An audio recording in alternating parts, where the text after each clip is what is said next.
Hi! Welcome back to my YouTube channel, and for today's tutorial, ituturo ko sa inyo kung paano nga ba kumuha ng MDR form sa PhilHealth gamit lang ang ating mobile device. But first, please subscribe to my channel and don't forget to hit the subscribe button and the bell to notify you for my new updates. And if you want to learn more, just keep on watching and let's start. So ayan, for today's video, gagamit tayo ng any browser. So ang gagamitin ko na lang is Google Chrome. So depende sa inyo guys kung ano yung gusto nyong gamitin na browser. So dito sa search bar, ang isa-search lang natin is PhilHealth Online Registration. So ayan, ganito yung itsura ng website. So nakalagay is Online Services by PhilHealth. So tap lang natin. And then after yan, ganito yung itsura ng pinakang portal ng PhilHealth. So dito tayo maglalagin ng ating account. So zoom in ko lang. And then dito sa membership, ang itatap nyo is yung register or login. Then after nyan guys, kailangan meron tayong account or dapat nakaregister na tayo sa PhilHealth portal. So para sa mga wala pang account dito sa PhilHealth portal or hindi pa kayo nakaregister dito, meron akong tutorial na nakalink sa description box and nandun yung tutorial ko kung paano nga ba mag-register sa PhilHealth portal. So kapag okay na and meron na kayong account dito sa PhilHealth, ang gagawin na lang natin is magla-login tayo.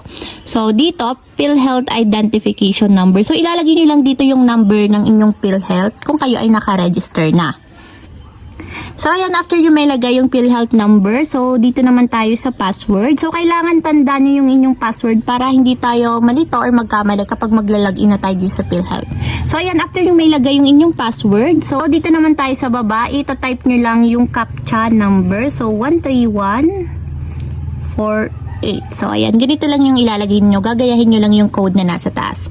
Then, kapag okay na, nalagay nyo na yung PhilHealth number, password, and yung code ng CAPTCHA, tap na natin yung login.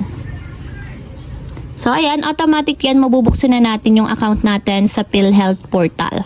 So, para naman makita natin yung pinakang MDR, itatap nyo lang dito yung Print MDR. So, tap nyo lang. And then, tap nyo dito yung download.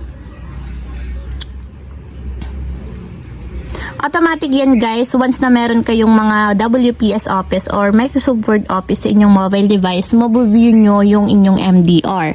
So kung wala naman kayo, mag-download kayo ng WPS para makita nyo yung pinakang MDR ninyo. So ayan guys, ganito yung itsura ng MDR form na dinownload ko or nakuha ko galing sa PhilHealth portal. So ganito lang yung itsura niya guys. So ito ay nakadocument na. So para naman ma-print ito guys is isend nyo na lang siya sa printing shop.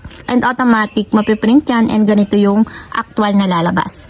So ayun lang guys, ganun lang kasimple kung paano nga ba kumuha ng MDR form sa PhilHealth gamit lang ang ating mobile phone. If you have a question, can you comment down below and don't forget to hit the subscribe button and the bell to notify you for the new updates. And thank you for watching.